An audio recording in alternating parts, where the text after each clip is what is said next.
ஆன்ம நேய அன்பர்கள் அனைவருக்கும் ஆத்ம வணக்கம். வேலூர் சித்த வித்தை தவ மையத்தின் சார்பில் நம்முடைய ஞானபிதா ஜெகத்சோதி சுவாமி சிவானந்த பரம அம்சர் அவர்கள் உலக மக்கள் நலன் கருதி உருவாக்கிய சித்த வேத தத்துவத்தை உங்களின் செவிகளுக்கும் சிந்தனைக்கும் பயன் தரும் வகையில் தினம் தினம் வழங்கப்படுகிறது. அதன் தொடர்ச்சியாய் இன்று 45ஆம் நாள் தொடக்கம். எப்பொழுதாகும் முன் சொன்ன நிலைமைகள் உண்டாகியது? நான் என்கிற நிலைமை உண்டாகிய போது.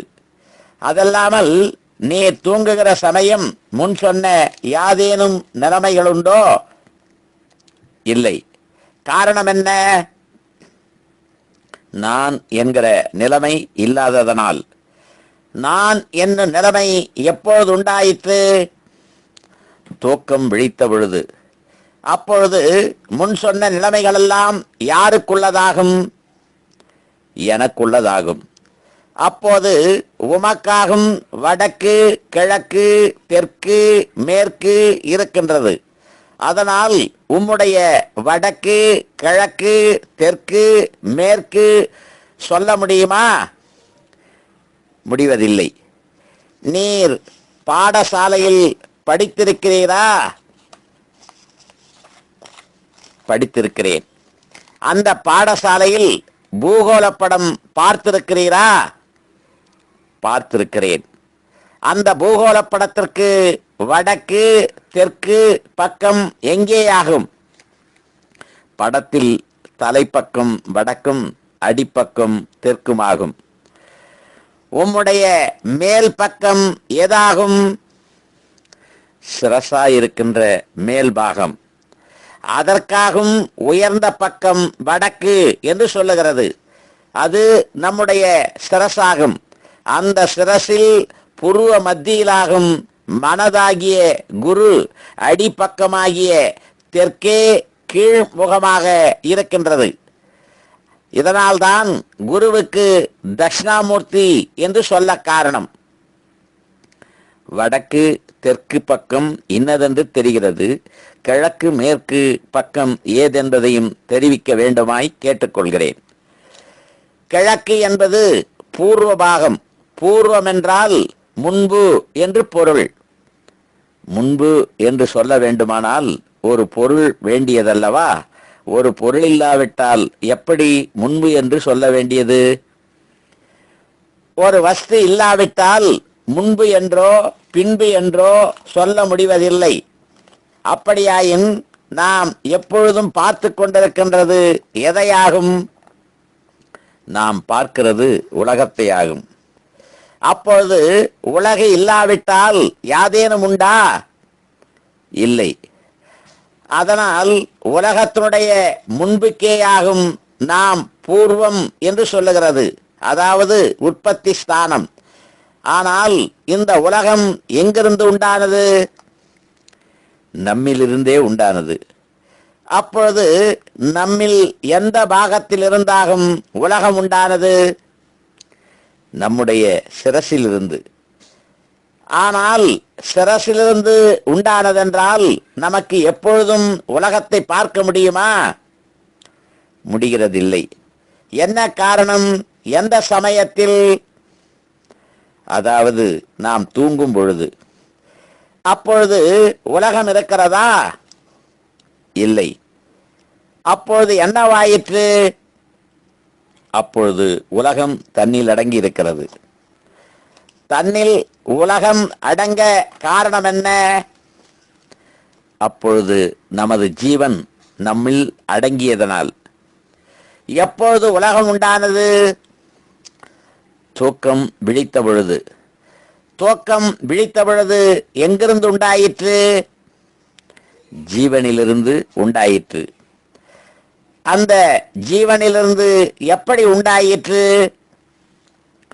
தூக்கம் விழித்து தனது ஜீவன் உள்ளிலும் வெளியிலும் கதாகதம், அதாவது நடனம் செய்யும் பொழுது. அந்த ஜீவன் எந்த மார்க்கமாய் கதாகதம் அதாவது நடனம் செய்கிறது? மூக்குத்துவாரத்தின் வழியாய் உள்ளிலும் வெளியிலும் கதாகதம் செய்கிறது. ஆனால் நாம் தூங்கும் பொழுது எந்த மார்க்கமாய் கதாகதம் செய்கிறது? நமது உள்நாக்கிலிருந்து மேலே போகிறதற்குள்ள 2 துவாரங்களில் கூடியாகும். ஆனால் தூக்கம் விழித்த பொழுது எந்த இடத்திலிருந்து ஜீவன் வெளியினுள் வருகிறது? மூக்கினுடைய உற்பத்தி ஸ்தானமாகிய சுழிமுனையில் இருந்து. அப்படி கதாகதம் செய்து கொண்டிருக்கிற ஜீவன் வெளியினுள் போய் தீர்ந்தால் என்னவாகிறது? பிணமாகிறது.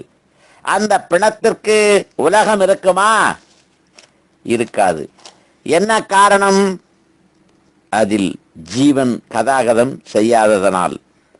அப்பொழுது அந்த ஜீவன் வெளியின் உள்ளுக்கு எவ்வளவு நீளத்திற்கு கதாகதம் செய்கிறது? மூக்கினுடைய உற்பத்தி ஸ்தான முதல் அதன் நுனி வரையில். அப்பொழுது ஜீவன் விட்டு போவது எவ்விடமிருந்தாகும்? மூக்கின் நுனியிலிருந்தாகும். மூக்கின் நுனியில் ஜீவன் இல்லாவிட்டால் உலகம் உண்டோ? மூக்கின் நுனியில் ஜீவன் இல்லாவிட்டால் உலகம் இல்லை. அப்பொழுது என்னவாகும்? பிணமாகும். அது என்ன காரணம்? ஜீவன் இல்லாததனால். ஜீவன் இருக்கும் எல்லா சமயத்திலும் உலகு உண்டா? இல்லை. அது என்ன காரணம்? ஜீவன் உற்பத்தி ஸ்தானமாகிய சுழிமுனையில் அடங்கியதனால். அப்பொழுது உலகம் உண்டோ? இல்லை. ஆனால் இக்காணுகிற உலகத்தினுடைய அளவை எந்த அரசர்களாலும் கூட அளவிட்டு சொல்ல முடிகிறதில்லை. அதை நாம் இப்பொழுது அளந்து காண்பிக்கிறோம். இந்த உலகம் ஒரு அங்குஷ்டம், அதாவது கையினுடைய பெருவிரல் நீளம் மாத்திரம் நீளமுள்ளது. இதோ பாருங்கள், நாம் இப்பொழுது என்ன செய்திருக்கிறோம்? கையின் பெருவிரலை, அதாவது கட்டை விரலை மூக்கின் உற்பத்தி ஸ்தானம் முதல் அதன் நுனி வரை வைத்திருக்கிறீர்கள். அப்பொழுது மூக்கின் அளவு எவ்வளவு? கட்டை விரல் நீளம் மாத்திரம் இருக்கிறது. ஆனால் மூக்கினுடைய உற்பத்தி ஸ்தானத்திலிருந்து ஜீவன் மேலே போனால் உலகம் உண்டா? இல்லை. ஆனால் மூக்கினுடைய நுனியிலிருந்து ஜீவன் விட்டு போனால் உலகுண்டோ? உலகு இல்லை. ஆனால் இந்த உலகம் அங்குஷ்ட மாத்திரம், அதாவது கட்டை விரல் நீளத்தில் இருக்கிறது. அவ்விதமுள்ள மூக்குக்கு மேலும் கீழும் உலகம் இல்லை. ஆனால் இக்காணுகிற உலகு பிரகிருதியிலிருந்து, அதாவது இயற்கையிலிருந்து உண்டானது. அந்த பிரகிருதியான சிவசக்தி கட்டை விரல் நீளத்திலுள்ள மூக்குத்துவாரத்தில் கூடி மேலும் கீழும் கதாகதம் செய்யும் பொழுது மாத்திரமே உலகு இருக்கிறது. அதாகும் உலகம். அந்த உலகத்தினுடைய உற்பத்தி ஸ்தானமாகும் கிழக்கு. அந்த உற்பத்தி ஸ்தானத்தில் பிராணனாகிய சூரியன் அடங்கியிருக்கும் பொழுதாகும் சூரிய உதயம். அதை கொண்டுதான் சூரியன் கிழக்கிலிருந்து உதிக்கிறது என்று சொல்ல காரணம். சூரியன் அஸ்தமிக்கிறது மேற்கு என்று சொல்ல காரணம்.